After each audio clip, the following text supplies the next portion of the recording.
Hey, it's Jason with Threefold Solutions again.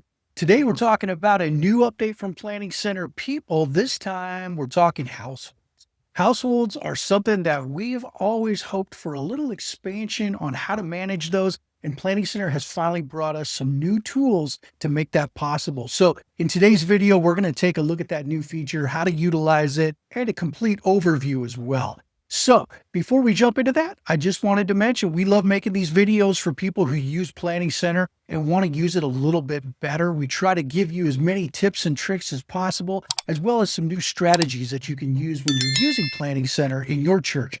Now, one of the other things I wanted to mention, if you haven't seen it yet, we've got a new Planning Center Playbook video course that's now available. It's not just videos alone, it's actually a community as well. It's other people just like you who use Planning Center, but also want to learn to use it better. It's got some of our best tips, tricks, and strategies included. It's a 60+ video content course. They're all bite-sized, so it's not like those big, long hour-and-a-half videos. It's more of the 15-minute style that gets you quick information and gets you going. Take a look at it. I'll link to it in the bottom. It might be something you benefit from today. So let's jump into that video and let's take a look at this new Planning Center People Households update. Okay, so this new update is actually found over on the People menu. So we're going to click on People inside of People. Now, I just want to show you there's a new tab that just appeared here, and it's called Households. Go ahead and click on Households, and now you can see under this filter option and all of the details that are there are now geared towards households. This is going to help you figure out what type of households you have. You're going to be able to look at each of these filter options to see how many adults exist within a household. You could have a total number, at least this many. You could have total number equal to, of course, and then you could also say none. Maybe sometimes you're looking for what we call child is primary in the household, and you'd like to see how many households only have children in them.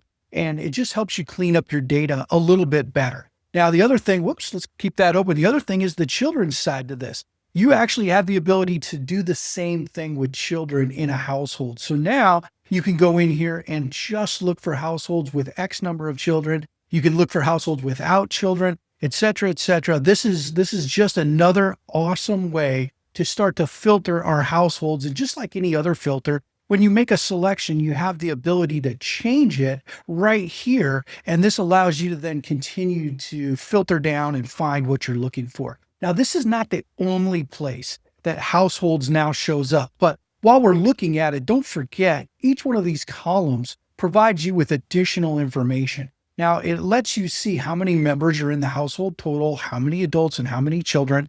But then you've got this actions button. Don't overlook that. It actually lets you go in here and edit the household itself. If we were to click on that, you would go directly to this household and you would be able to go in here and actually modify the household like you normally would on a profile.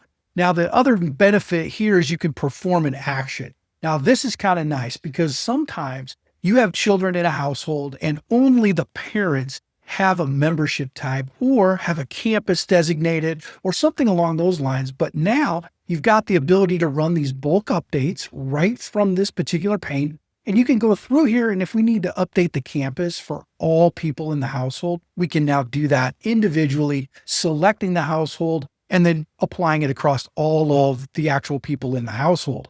The other place that we'll find this is under lists. When you now create a list and you go and start off with a people rule, you have the ability to type in households now, find households, and you're going to find a couple new features that are very similar. One of them has to do with having children in a household or does not have children in a household. The other thing that you've probably seen before and is still there is the primary contact in a list. You can also look for not a member, which gives you the inverse when you're looking for this. So don't miss it. It's a great feature update and gives us some extra abilities that we've been longing for inside of households. Now you've got a little more control and a little bit more ability to actually filter and find things based on the criteria surrounding a household.